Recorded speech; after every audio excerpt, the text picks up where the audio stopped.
E aí, já parou para pensar que a gente vive cercado de histórias? Tem poema, tem romance, tem aquela série que você não para de maratonar.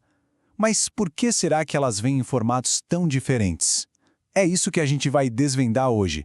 Vamos nessa viagem pelos gêneros literários, começando lá na Grécia Antiga e chegando até o streaming que está na sua tela agora. Pois é, fica a pergunta, né? Por que uma história de amor pode virar um poema e uma de aventura um filme de ação? A verdade é que os gêneros são como um GPS no mundo gigante da literatura. Eles não são regras para prender a criatividade, de jeito nenhum. São mais como um mapa, que ajuda a gente a se localizar, a entender o que esperar de uma obra e, claro, a aproveitar muito mais a jornada. Ok, então vamos começar a organizar essa estante. Para a gente entender essa variedade toda, o melhor caminho é ir direto na raiz.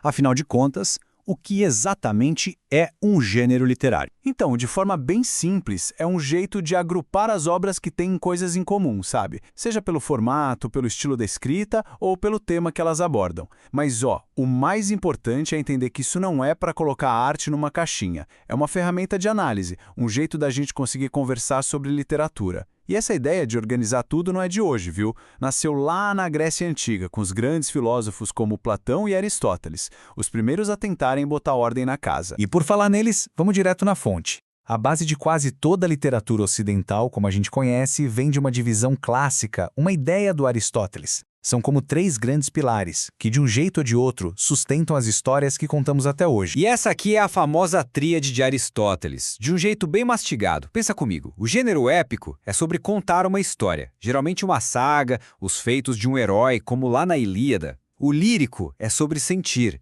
é a voz da alma, a emoção pura do eu lírico falando. E o dramático é sobre mostrar a história acontecendo ali, na sua frente, com diálogos e ações, feito para ser encenado. Contar, sentir e mostrar. É impressionante como quase tudo se encaixa aí. Mas é claro que a literatura não ia ficar parada no tempo, né? Ela é viva, ela respira junto com a sociedade. Aqueles 3 pilares lá da Grécia foram só o começo de uma transformação gigantesca. A gente saiu do herói mitológico para chegar, bem, no nosso dia a dia. E olha que exemplo perfeito dessa mudança. O épico antigo, que contava a história de um povo, de uma nação, como em Os Lusíadas, ele foi aos poucos se transformando no que a gente chama hoje de romance. O foco saiu do herói coletivo e mergulhou de cabeça no indivíduo comum. A gente deixou de acompanhar as grandes navegações para entrar na mente de um cara cheio de neuroses e ciúmes, como o nosso Bentinho de Dom Casmurro. Com a poesia,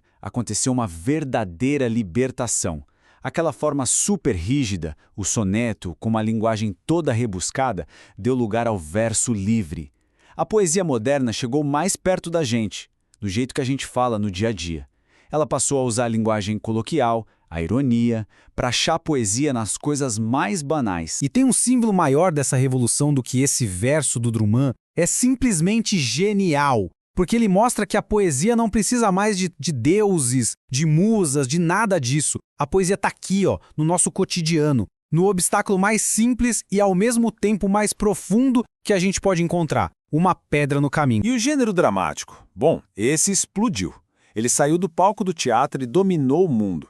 A essência dele, que é contar uma história através da ação e do diálogo, encontrou um lar perfeito no cinema, na TV, no streaming. A peça de teatro virou roteiro e a gente passou a criar universos narrativos imensos, com uma complexidade que o teatro antigo nem sonhava. Beleza, a gente já viajou pela história, viu como tudo mudou, mas agora vem a pergunta de $1 milhão. E daí? Por que saber de tudo isso importa pra gente hoje?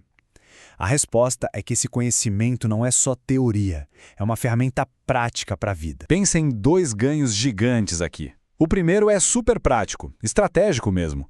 Entender de gêneros é um trunfo para se dar bem em provas como o ENAD, que pedem justamente essa capacidade de análise e de contextualização. Mas o segundo ganho, esse é para a vida.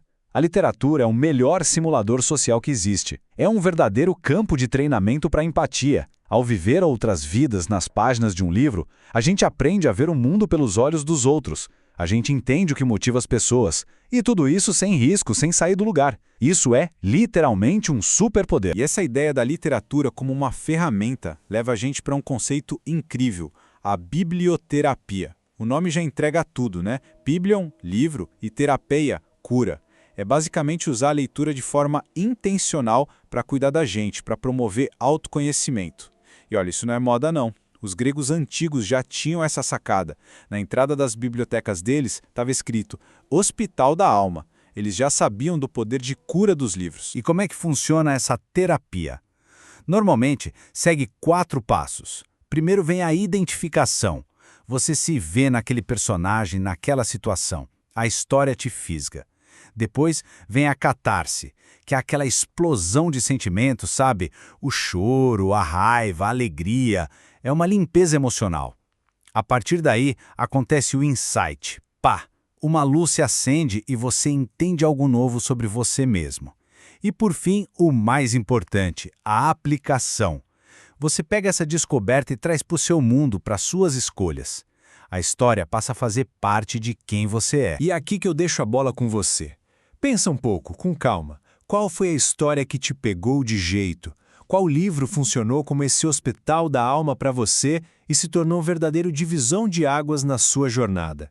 A sua resposta para essa pergunta, no fundo, talvez seja a maior de todas as provas do poder transformador que uma boa história tem.